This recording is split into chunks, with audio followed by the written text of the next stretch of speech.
प्रहलाद जी की स्तुति की समाप्ति और प्रभु प्राप्ति के 6 साधन। अतः प्रहलाद बोले, हे प्रभु, मैं स्वार्थी नहीं हूँ। मैं आपके धाम में आऊँगा तो अपने इन सभी मित्रों को साथ लेकर ही। नाथ, मैं तो आपकी क्या स्तुति कर सकता हूँ। वेद भी आपकी स्तुति ठीक से नहीं कर पाते। फिर मैं तो बालक हूँ। अनन्य भक्ति के 6 साधन हैं: प्रार्थना, सेवा, पूजा, स्तुति, वंदन, पापों को याद करते हुए वंदन, स्मरण, व्यावहारिक कामकाज करते हुए भी प्रभु का स्मरण, और कथा श्रवण। इन 6 साधनों से परमहंस की गति मिलती है। कुछ साधन करो, साधन के बिना अनुभव नहीं होगा। इन साधनों का आश्रय लेने वाला प्रभु के चरण पाता है। स्तुति के अंतिम श्लोक में प्रहलाद जी ने ये 6 साधन बताए हैं। जो इन साधनों को कार्यान्वित करता है उसे परमात्मा के चरणों में अनन्य भक्ति प्राप्त होती है। प्रार्थना। प्रातः काल में आंखें खुलने पर भगवान का स्मरण करो, प्रार्थना करो, कर दर्शन भी करो और धरती माता को प्रणाम करो। सुबह में कर दर्शन करो, अर्थात हाथों को देखकर सोचो कि मैं इन हाथों से आज पवित्र कर्म ही करूँगा ताकि परमात्मा को मेरे घर आने की इच्छा हो सके। हाथ क्रिया शक्ति का प्रतीक है। इन हाथों से मैं सत्कर्म ही करूँगा। शिवो भूत्वा शिवम यजेत। कल्याण रूप बनकर उस कल्याणकारी की पूजा करो। प्रातः काल में इस श्लोक का पाठ करो। कराग्रे वसति लक्ष्मी करमूले सरस्वती, करमध्ये तू गोविंद, प्रभाते कर दर्शनम। आजकल तो प्रभात में कर दर्शन के बदले कप दर्शन किया जाने लगा है। जागते ही लोग चाय का कप मुंह से लगाते हैं और चाय के साथ बिस्कुट खाने के बाद ही अन्य कामों में लगते हैं। प्रातःकाल एकदम बिस्तर छोड़ने के बदले प्रथम परमात्मा को वंदन करो। उनसे प्रार्थना करो कि मैं आपका हूँ और आप मेरे हैं। मेरे हृदय में विराजिए और मेरे शरीर रथ का संचालन कीजिए। प्रातःकाल में दीनता पूर्वक प्रभु से प्रार्थना करो, हे कृष्ण, आपने जिस तरह अर्जुन का रथ चलाया था उसी तरह मेरे शरीर रथ के स्वामी बनिए। भटकने वाली इंद्रियों को रोकिए, मेरे इंद्रिय रूपी घाड़ों को संभालिए, मेरी रक्षा कीजिए। यदि श्री कृष्ण तुम्हारे शरीर रथ के सारथी बनेंगे तो रथ नियत स्थान पर पहुंचेगा, और अगर तुम्हारा मन सारथी बनेगा तो तुम्हारा रथ गड्ढे में गिर जाएगा। भगवान जीव से कहते हैं, यदि तू अपना रथ मेरे अधीन करेगा तो तेरे इंद्रिय रूपी घोड़ों को मैं नियंत्रित करूँगा, संभालूंगा और दिव्य मार्ग की ओर तुझे ले जाऊंगा। जिस प्रकार अपने रथ की बागडोर अर्जुन ने प्रभु के हाथ में दी थी, उसी प्रकार तुम भी अपने रथ की बागडोर उनके हवाले करोगे तो वे तुम्हारा रथ पार ले जाएंगे। हरे कृष्ण। सेवा। पूजा स्नान आदि से निवृत्त होकर एकांत में प्रभु की सेवा और उपासना करो। स्तुति। नाथ, आपने जब अजामिल जैसे पापी का उद्धार कर दिया तो फिर मेरी ओर ही आप क्यों नहीं देखते। कीर्तन। स्तुति के बाद एकांत में बैठकर प्रभु के नाम का कीर्तन करो। अपना कामकाज करते समय भी प्रभु का स्मरण करते रहो। कथा श्रवण। प्रभु के प्यारे सच्चे संतों से समागम करो। उनके श्रीमुख से कथा श्रवण करो। हो सके तो रोज कथा सुनो। यदि कथा न सुन सको तो रामायण भागवत की कथा का वाचन करो। प्रेम पूर्वक उसका पाठ करो। स्मरण। समस्त कर्मों का समर्पण। रात को सोने से पहले किए हुए कर्मों का विचार करो कि क्या प्रभु को पसंद आए। ऐसे कर्म मेरे हाथ से आज हुए हैं। यदि अंदर से नकारात्मक उत्तर मिले तो मान लेना कि वह दिन जीते हुए नहीं, मरते हुए ही गुजर गए। यदि कोई पाप हो गया हो तो प्रायश्चित करो और किए हुए सभी कर्मों का फल परमात्मा को अर्पित कर दो। इन 6 साधनों को विधि पूर्वक करने से जीवन सुधरता है और अनन्य भक्ति प्राप्त होती है। जिसके नयन स्नेहपूर्ण और हृदय विशाल है, भगवान को वह बड़ा प्यारा है। जीव की आदत ही कुछ ऐसी है कि किसी का उपकार तो वह भूल जाता है, किंतु अपकार याद रखते हैं। जीव जो चाहता है वह सब कभी नहीं होता। भगवान जो चाहते हैं वही होता है। ईश्वर से कुछ भी ना मांगना। यदि कुछ मांगोगे तो वह व्यापार सा ही हो जाएगा। नरसिंह स्वामी ने प्रहलाद से कुछ वरदान मांगने को कहा। प्रहलाद तो निष्काम भक्त थे, अतः वे कुछ भोगादि नहीं मांगते हैं। जो प्रभु की सेवा करे और उसके बदले में कुछ मांगे वह तो बनिया है। भगवान की भक्ति भाव के लिए करनी है, भोग के लिए नहीं। भोगार्थ भक्ति करने वाला व्यक्ति भक्त नहीं है, बनिया है। बनिया वह है जो देता तो अल्प ही है और अधिक पाने की इच्छा करता है। अपने लिए ठाकुर जी को कभी तकलीफ मत दो। नरसिंह स्वामी ने कहा, प्रहलाद, चाहे तेरी जो भी इच्छा हो, फिर भी मुझे राजी करने के लिए तो कुछ मांग।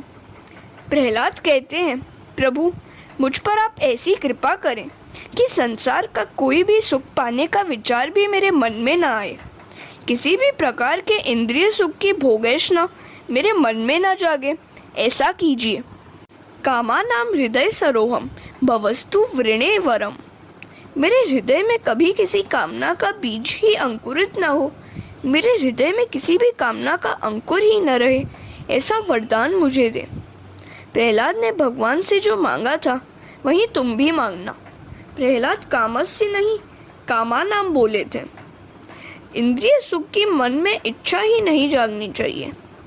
ऐसी सादगीपूर्ण जीवन जियो कि मन में किसी सुख की वासना ही न जागे। वासना बुरी है। वासना के अनुसार विषय सुख का उपभोग न करने पर मन व्यग्र तो होता है, किंतु वासना को तृप्त करने पर वह और ज़्यादा भड़कती है। सांसारिक सुख का उपभोग करने की इच्छा ही महादुख है। जिसे किसी भी सुख की इच्छा नहीं है वही सच्चा सुखी है। सांसारिक सुख की इच्छा कभी हो न पाए ऐसा समझना ही सुख है। सुख की इच्छा होते ही मनुष्य की बुद्धि शक्ति क्षीण होने लगती है। मन पर हमेशा भक्ति का अंकुश रखो। प्रहलाद ने वरदान भी कैसा मांगा, वासना की जागृति तेज का नाश करती है, सो ऐसो कृपा करो कि मेरे मन में वासना जागे ही नहीं। गीता में कहा गया है, सर्व काम्य कर्मों का और सर्व इच्छाओं का त्याग ही संन्यास है, ऐसा महात्मा कहते हैं। काम्यानाम कर्मणाम न्यासम संन्यासम कवियो विदु। हरे कृष्णा। जीव निष्काम होता है तो उसका जीव भाव नष्ट हो जाता है और फिर वह भगवान के साथ एक हो जाता है। जीव ईश्वर रूप बनता है। पुण्य भी मुक्ति में बाधक है। विवेक से पुण्यों का क्षय करो। मेरे स्वरूप का निरंतर ध्यान करो। पाप लोहे ही जंजीर है और पुण्य सुवर्ण की जंजीर है। इन दोनों को नष्ट करके ही तुझे मेरे धाम में आना है। इस स्तुति का पाठ करके मुझे और तुझे जो याद करेगा वह कर्म बंधनों से मुक्त हो जाएगा। प्रहलाद कहते हैं, हे नाथ, ऐसी कृपा कीजिए कि मेरे पिता की भी दुर्गति न होने पाए। नरसिंह स्वामी कहते हैं, तेरे पिता को सद्गति देने की शक्ति मुझ में नहीं है। तेरे सत्कर्मों के प्रताप से ही तेरे पिता की सद्गति होगी। तेरे जैसे पुत्र से तो 21 पीढ़ियों का उद्धार होता है, मातृपक्ष की साथ, पितृपक्ष की साथ और ससुर पक्ष की साथ। प्रहलाद, आज तक मैंने रावण, शिशुपाल या अन्य किसी दैत्य को अपनी गोद में कभी नहीं बिठाया, पर तुझ जैसे भक्त के कारण मैंने आज तेरे पिता को अपनी गोद में बिठ लिया। तेरे जैसा भगवत भक्त पिता का भी उद्धार करता है, इसमें कोई आश्चर्य नहीं है। माता पिता दुराचारी हों, किंतु यदि पुत्र सदाचारी होगा तो उनका भी उद्धार होगा। किंतु यदि माता पिता सदाचारी हों और पुत्र दुराचारी हो तो उनका उद्धार नहीं हो सकता, उनकी दुर्गति ही होगी। एक हंस युगल आनंद से रहता था। हंसिनी बड़ी सुंदर थी। एक बार घूमते फिरते सांझ ढल गई तो वे एक वृक्ष पर बैठ गए। वहाँ कौवे का एक घोंसला था। हंस ने उससे रात गुजारने देने की विनती की। हंसिनी की सुंदरता देखकर कौवे की मति भ्रष्ट हो गई। शास्त्र में कहा गया है कि जो व्यक्ति अपनी आँख से पाप करता है उसे अगले जन्म में कौवा बनना पड़ता है। कौवे ने हंस हंसिनी को रात भर रहने दिया। दूसरे दिन वे जाने लगे तो कौवा हंसिनी को रोकने लगा। हंस ने कहा, हंसिनी मेरी है, तो कौवा उसे अपनी कहने लगा। अंत में दोनों न्याय मांगने के लिए न्यायाधीश के पास पहुंचे। न्यायाधीश ने कहा कि मैं तो दोनों की बातें बराबर सुनने के बाद निर्णय करूंगा। वह कौवा बड़ा चालाक था। कौवा पितृदूत माना जाता है। अतः वह न्यायाधीश के घर जाकर कहने लगा कि तुम्हारे माता पिता कौन सी योनि में हैं वह मैं जानता हूँ। अतः तुम मेरा काम करोगे तो मैं तुम्हारा काम करूँगा। तुम हंसिनी को मुझे दिला दो और बदले में मैं तुम्हें यह बताऊँगा कि तुम्हारे माता पिता कौन सी योनि में हैं। न्यायाधीश कौवे की बातों में आ गया।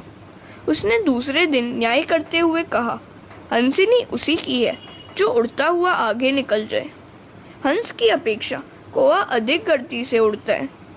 कौवा उड़ता हुआ हंस के आगे निकल गया तो न्यायाधीश ने हंसिनी उसी के हवाले कर दी। अब न्यायाधीश ने कौवे से अपने माता पिता के बारे में पूछा। कौवे ने उसे कूड़े के ढेर के पास ले जाकर कहा, यहाँ 2 जंतु ही तुम्हारे माता पिता हैं। अन्यात्री पुत्र के माता पिता की ऐसी ही दुर्गति होती है। पिता के सिर बड़ी भारी जिम्मेदारी होती है। वह यदि अपने पुत्र को संस्कारी न बनाए तो उसका पुत्र ही वैरी बन जाता है। प्रहलाद, तू अशांत न होना। तेरे पिता का उद्धार हो गया और साथ साथ तेरी 21 पीढ़ियां पवित्र हो गई हैं। हरे कृष्ण। सुखदेव जी वर्णन करते हैं, राजन, अब तो तुम्हें विश्वास हो गया होगा कि भगवान के दंड में भी करुणा है। भगवान जिन दैत्यादि को मारते हैं उनका उद्धार भी तो करते हैं। निष्काम भगवान का काम भाव से चिंतन करने वाली गोपियां भगवानमय बन गई तो शिशुपाल क्रोधाभाव से प्रभु का चिंतन करता था, फिर भी वह प्रभुमय हो गया। कंस भी भय से प्रभु का चिंतन करता हुआ प्रभुमय हो गया। भगवान के ध्यान में गोपियां काम भाव से, शिशुपाल वैर द्वेष भाव से और कंस भय से तन्मय हुआ था। अटल वैर भाव, वैर विहीन भक्ति भाव, भय, स्नेह या अन्य किसी भी भाव कामना से भगवान में पूर्णतः मन लगाना चाहिए। भगवान की दृष्टि से इन भावों में कोई भेद नहीं है। बात बस इतनी सी और यही है कि किसी भी रीति से भगवान से तन्मयता हो। भगवान के द्वारपाल जय और विजय के ये 3 अवतार हुए थे। हिरण्याक्ष और हिरण्यकश्यपु यह लोभ का अवतार था। रावण और कुंभकर्ण यह काम और प्रमाद का अवतार था। शिशुपाल और दंतवक्र यह क्रोध और अभिमान का अवतार था। प्रहलाद जी ने अपने पिता के मृत्यु का अग्नि संस्कार किया। ब्रह्मा जी ने प्रहलाद का राज्याभिषेक किया। प्रहलाद ने नरसिंह स्वामी को प्रणाम किया। नरसिंह स्वामी प्रसन्न हो गए। नारद जी ने प्रेम से प्रहलाद की चरित्र कथा धर्मराज को सुनाई। फिर भी नारद जी ने देखा तो धर्मराज के मुख पर ग्लानि छाई हुई थी। नारद जी सोच में डूब गए कि अब भी धर्मराज उदास क्यों है। क्या कथा की कथन में कोई क्षति हो गई है, जो कि ये कथा से भी आनंदित नहीं हुए। धर्मराज से नारद जी ने पूछा, तुम्हारे मुख पर आनंद क्यों नहीं है, क्या चिंता है तुम्हें? धर्मराज ने कहा, 5 वर्ष के प्रहलाद का ज्ञान, वैराग्य और प्रेम तो देखो। धन्य है प्रहलाद और उनका बचपन और उनका प्रेम कि जिसके कारण प्रभु स्तंभ में से प्रकट हुए। मैं 55 वर्ष का हो गया, फिर भी एक बार भी प्रभु का दर्शन नहीं कर पाया। मेरा जीवन पशु सा ही बीत गया। धन के पीछे दौड़ा, भूख लगी तो खाना खाया, नींद आई तो सो गया, वासना जगी तो कामांध हुआ। अवतार मनुष्य का मिला है, फिर भी प्रभु के हितार्थ एक भी सत्कर्म नहीं किया है। धिक्कार है मुझे। मेरा जीवन कुत्ते के जैसा ही बीत गया। मैं अब भी प्रभु में लीन न हो सका, प्रभु प्रेम में पागल न हो सका। मुझे अभी तक भगवान नहीं मिल पाए, जबकि उस 5 वर्ष के प्रहलाद ने भगवान को पा लिया था। मुझे जगत में प्रतिष्ठा, मान तो मिला, किंतु मैं भगवान को न पा सका, अतः उदास हूँ। भक्ति के बिना, भगवान के दर्शन के बिना मेरा जीवन वृथा ही सा बीत गया। इसी कारण से मुझे दुख हो रहा है। मेरे चेहरे पर ग्लानि छाई हुई है। मेरा जीवन पशुवत बीत गया। एक बार भी मैं परमात्मा का दर्शन न पा सका। इसका मुझे दुख है। मैंने वैसे तो बहुत किया, किंतु जो करना चाहिए था वही नहीं किया। मैंने भगवान के लिए कुछ भी नहीं किया। सुंदर शरीर, नवोड़ा पत्नी, मेरू पर्वत जितना धन और पुष्कल कीर्ति तो हो, किंतु मन प्रभु चरणों में न लगा हुआ हो तो उन सबसे क्या लाभ? इनसे क्या हुआ? क्या मिला? कुछ भी तो नहीं। जगत की प्रतिष्ठा, धन या विद्वत्ता अंतकाल में कुछ भी काम नहीं आती। जो विद्या अंतकाल में निरर्थक और निरुपयोगी ही रह जाए, उससे लाभ ही क्या? हरे कृष्ण। श्री कृष्ण परमहंस का दृष्टांत। एक बार एक नौका में कुछ विद्वान सुधारक प्रवास कर रहे थे। बातों ही बातों में उन्होंने नाविक से पूछा, तुम कहाँ तक पढ़े लिखे हो? नाविक ने कहा, कैसी पढ़ाई और कैसी लिखाई, बस मैं तो यह नौका चलाना ही जानता हूँ। विद्वान ने पूछा, तुम्हें इतिहास की कुछ भी जानकारी है क्या? इंग्लैंड में कितने एडवर्ड हुए हैं? नाविक ने कहा, मैं इतिहास नहीं जानता। विद्वान ने कहा, तब तो तेरी 1/4 जिंदगी बेकार ही गुजर गई। क्या तुझे भूगोल का ज्ञान है? लंदन शहर की आबादी कितनी है? नाविक कहता है, मैं भूगोल भी नहीं जानता। विद्वान कहते हैं, ओह, अब तो तेरी आधी जिंदगी बेकार ही चली गई। तुझे साहित्य का ज्ञान है? शेक्सपियर के कौन से नाटक तूने पढ़े हैं? नाविक कहता है, मैंने साहित्य भी नहीं पढ़ा है। इतने में नदी में तूफान आया और नैया इधर उधर डोलने लगी। नाविक ने अब उन विद्वानों से पूछा, महाराज, लगता है कि हमारी नौका पानी में डूब जाएगी। क्या आप सब तैरना जानते हैं? सभी पंडितों ने कहा, नहीं, हम तैरना तो नहीं जानते। नाविक ने कहा, हरि हर, आप तैरना नहीं जानते, तब तो आपकी सारी जिंदगी अभी पानी में चली जाएगी। हुआ भी ऐसा ही। तूफान में नौका डूब गई और उनके साथ विद्वान भी डूब गए, पर नाविक तैरता हुआ बाहर आ गया। रामकृष्ण परमहंस बार बार इस दृष्टांत को सुनाते रहते थे। संसार भी एक समुद्र ही है। इस भवसागर को येन केन प्रकारेण पार करना ही होगा। जो विद्या संसार पार करने की कला सिखा सके, वही सच्ची विद्या है। भवसागर को तैरने के लिए भजन ही एकमात्र साधन है। इस भजन रूपी विद्या को सीखने के बदले मात्र सांसारिक विद्या सीखकर पंडिताई का अभिमान करने वाला व्यक्ति इस सागर में डूब ही जाता है। जो विद्या अंतकाल में परमात्मा के दर्शन न करा सके, वह विद्या ही नहीं है। संयोग में दोष दर्शन और वियोग में गुण दर्शन ही जीवन का स्वभाव है। धर्मराज की राजसभा में स्वयं द्वारिकानाथ विराजते थे, फिर भी धर्मराज उनके स्वरूप से अज्ञात थे। ठाकुर जी अपना स्वरूप छिपाए रहते हैं। भगवान कहते हैं, मैं तो माखन चोर हूँ। जिसके मन की मैं चोरी करता हूँ, वही मुझे पहचान सकता है। कृष्ण गुप्त ही रहना चाहते हैं, परमात्मा गुप्त ही रहना चाहते हैं, तो जीव प्रकट। ईश्वर ने भांति भांति के फूल, फल आदि न जाने कितनी वस्तुओं का सर्जन किया, फिर भी उन पर कहीं अपना नाम नहीं लिखा है। मनुष्य तो मकान आदि से लेकर अंगूठी जैसी छोटी सी वस्तुओं पर और अपने शरीर पर भी नाम लिख देता है। अरे भाई, शरीर पर भी नाम क्यों लिखता है तू? उसे कौन ले जाएगा? मकान पर नाम लिखता है मनहर निवास, पर यह मनहर कितने दिन जीने वाला है? मकान पर नाम ही लिखना है तो राम निवास, कृष्ण भवन लिखो। यह सभी कुछ तो ठाकुर जी का है, फिर भी मानव नाम रूप में फंसा हुआ है। आजकल लोग सेवा भी कमाने के हेतु से ही करते हैं, पुण्य लाभ के लिए नहीं। मंदिर में कोई वस्तु देता है तो उस पर भी पहले अपना नाम लिख देता है। याद रखो कि अतिशय प्रसिद्धि पुण्य का क्षय ही करती है। कृष्ण पांडवों के बीच में ही रहते थे, फिर भी उन्हें कोई पहचानता नहीं था, और वे पहचाने भी कैसे जा सकते थे? युधिष्ठिर के राजसूय यज्ञ के भोजन समारंभ में झूठी पत्रावलियां पत्तले उठाने जैसा काम वे करते थे। गीता गायक श्री कृष्ण का यही तो दिव्य कर्मयोग है। उन्होंने अपनी वाणी अपने जीवन में कार्यान्वित भी की। हरे कृष्ण। प्रभु ने धर्मराज से कहा था, महाराज, अपने यज्ञ में थोड़ी सी सेवा करने का मुझे भी अवसर दीजिए। मैं जूठन साफ करता रहूँगा। कृष्ण ऐसा काम करते थे। अतः धर्मराज ने मान लिया था कि वे मामा के पुत्र हैं, अतः वह काम करते हैं। ईश्वर स्वयं ऐसा अनुभव ही नहीं करते हैं कि वे ईश्वर हैं।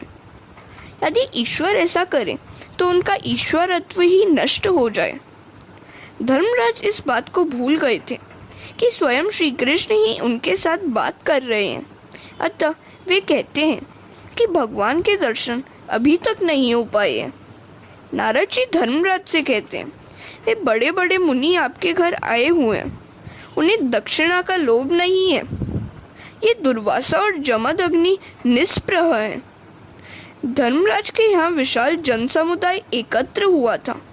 अतः दुर्वासा को आशंका थी कि कहीं कुछ अधर्माचरण न हो जाए, और ऐसी आशंका के कारण वे भोजन तक नहीं करते थे।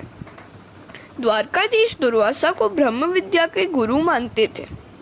एक दिवस रुक्मिणी ने कहा, नाथ, दुर्वासा आपके गुरु हैं और बड़े तपस्वी भी हैं। क्यों ना हम ऐसे पवित्र ब्राह्मण को भोजन कराएं? कृष्ण ने कहा, ये दूर रहे वही ठीक है, घर पर आएंगे तो गड़बड़ करेंगे।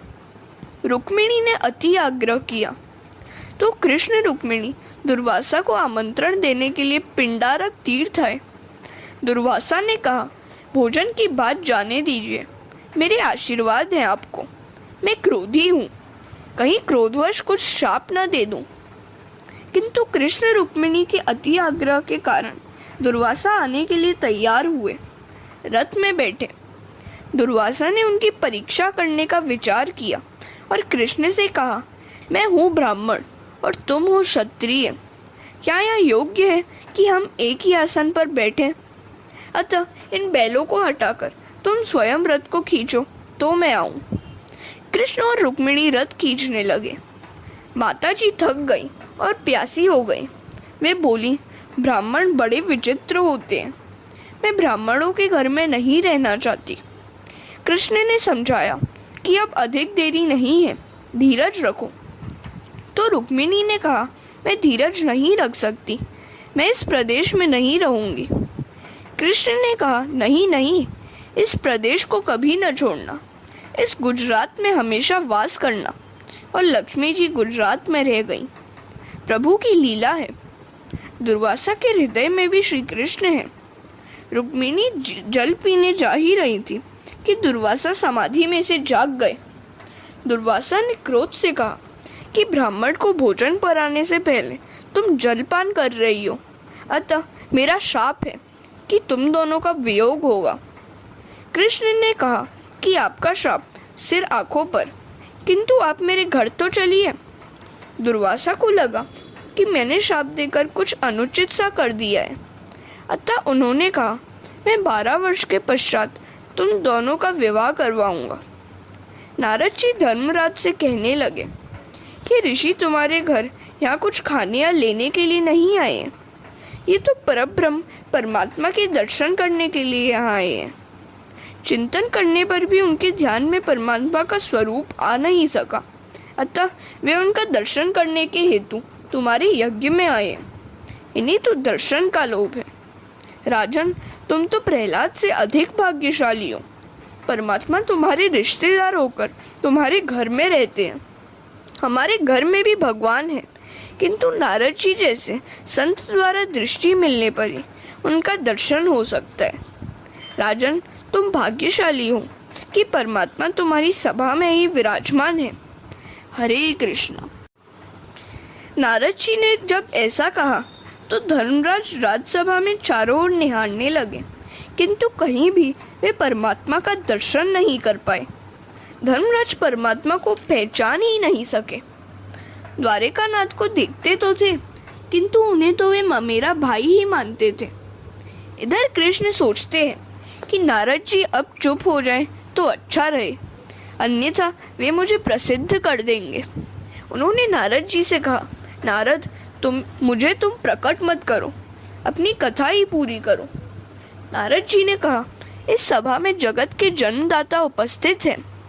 ब्रह्मा जी ने माना कि नारद जी मेरा नाम घोषित करेंगे और मुझे प्रसिद्धि मिलेगी। ईश्वर जीव को अपना ले तो जीव ईश्वर बनता है।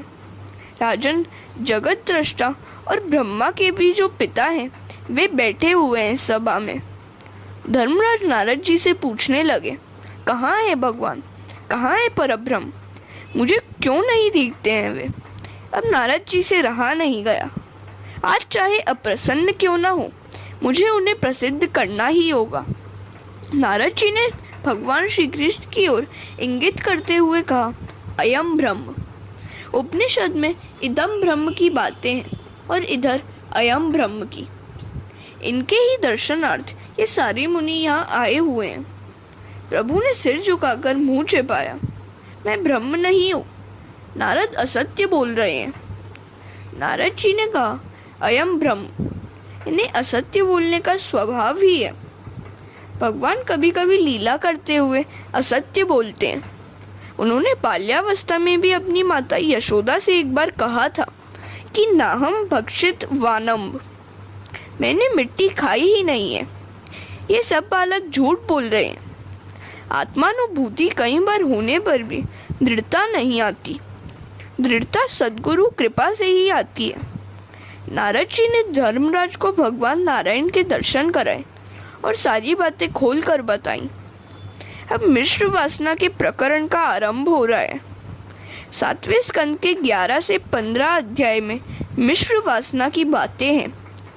मनुष्य की वासना मिश्र वासना है। प्रथम मैं स्वयं उपभोग करूंगा और फिर भी यदि कुछ बाकी बचा तो ही दूसरों को दूंगा। यही है मिश्र वासना। संत की वासना सद्वासना है और राक्षस की असद वासना। दुर्जन जो कहता है वह हमें पसंद नहीं है और वैष्णव जो कहते हैं वैसा हमारा जीवन नहीं है। हरे कृष्ण।